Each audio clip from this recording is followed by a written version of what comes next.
राधे राधे दोस्तों।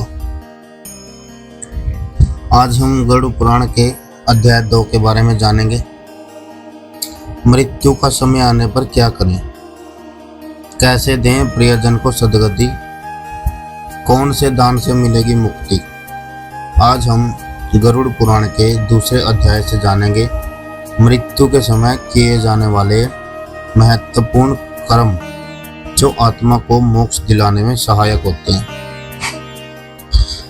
मरने के बाद व्यक्ति को सबसे पहले भूमि को गोबर से लीपकर पवित्र करना चाहिए, जो मरणासन होता है उसको। फिर जल की रेखा से मंडल बनाकर उस पर तिल और कुश बिछाकर व्यक्ति को उस पर लिटा देना चाहिए। इससे भूत प्रेत और यमदूत शरीर में प्रवेश नहीं कर पाते। मुख में पंचरत्न या स्वर्ण डालने से सभी पाप जल जाते हैं। गंगा जल डालना चाहिए या तुलसी का पत्ता रखना चाहिए।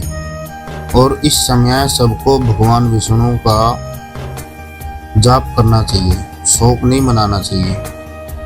यमराज ने अपने दूतों को आदेश दिया है कि हरि नाम नहीं लेते, केवल उन्हें ही लेकर आओ। ओम और हरि का जप करने वाले यमलोक नहीं जाते। नारायण का नाम लेने वालों के पाप कर्म भी अक्षमा हो जाते हैं। जाने अनजाने किए गए पापों की शुद्धि के लिए प्रायश्चित करना चाहिए। 10 विधि स्नान, चंद्रायण व्रत और 10 महादान जैसे गौ, भूमि, तिल, स्वर्ण, घी, वस्त्र, गुड़, रजत, लवण का दान करना चाहिए। ये सभी पाप शुद्धि के लिए अत्यंत महत्वपूर्ण है।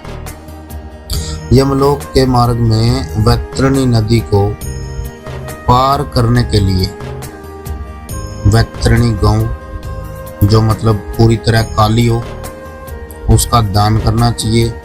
यह दान उत्तम ब्राह्मण को देना चाहिए। इससे यमलोक का कष्टकारी मार्ग आसान हो जाता है।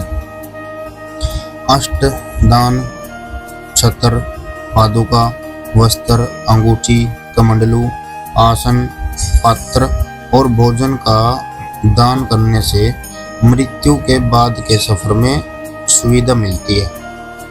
छत्र दान से छाया मिलती है। पादुका दान से घोड़े पर सवारी मिलती है। वस्त्र दान से यमदूत कष्ट नहीं देते। लोहा दान करने से यमलोक नहीं जाना पड़ता। लोहा दान में क्या आएगा?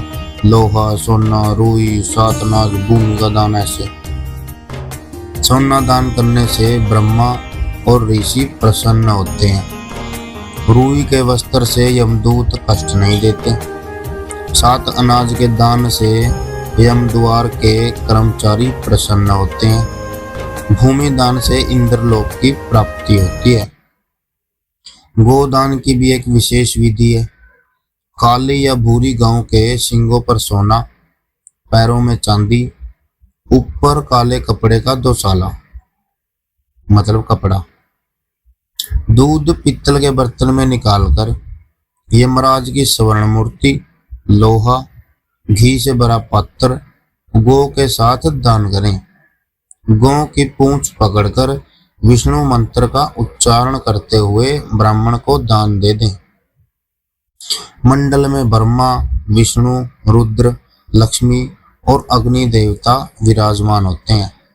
मंडलहीन भूमि पर प्राण त्यागने वाला अन्य योगियों में भटकता रहता है। तिल विष्णु के पसीने से उत्पन्न हुए हैं और कुश उनके रोमों से। कुश के मूल में ब्रह्मा, मध्य में विष्णु और अग्र भाग में शिव विराजमान है। अंतिम समय में ओम, गंगा, हरि नाम या गीता के श्लोकों का जप करना चाहिए। हाथ में कुश रखना चाहिए। तुलसी का पौधा और शालिग्राम शिला रखने से यमदूत नहीं आते। तुलसी स्थल वाले घर को पवित्र तीर्थ माना जाता है।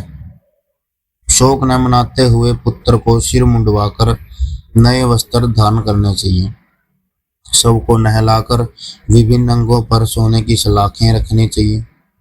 कुमकुम और अक्षत से पूजन करना चाहिए। परिवार की महिलाओं को शव की परिक्रमा करनी चाहिए। पुत्र को स्वयं शव को कंधा देना चाहिए। हर कदम पर अश्वमेध यज्ञ का फल मिलता है। पुत्र ही पिता को नरक से उद्धार कर सकता है। जो पुत्र यह कर्तव्य निभाता है वह पिता को मोक्ष दिलाता है। अतः गरुड़ पुराण का सार है, मृत्यु के समय विष्णु नाम का जाप, उचित दान और पुत्र का कर्तव्य निभाना, ये तीनों आत्मा को सद्गति दिलाने में सहायक होते हैं। धन संपत्ति छोड़कर जाना है, केवल पुण्य कर्म साथ जाते हैं।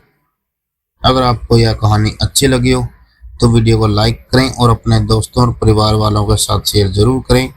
फिर मिलेंगे हम कल नए अध्याय के साथ। जय श्री राधे राधे, जय श्री विष्णु।